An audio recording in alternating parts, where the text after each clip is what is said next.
ГСП онлайн. Городские новости сейчас.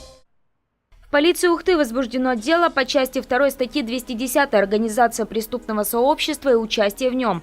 Появлению дела предшествовала совместная работа республиканских и ухтинских наркополицейских. Они пресекли деятельность группы наркокурьеров, жителей Сыктывкара и Сосногорска. В Ухте мужчины занимались хранением и расфасовкой синтетических наркотиков, а также помещали их в тайники-закладки.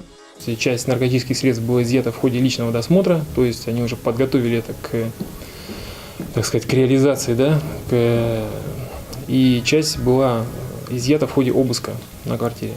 То есть общий вес наркотических средств составлял более 250 грамм.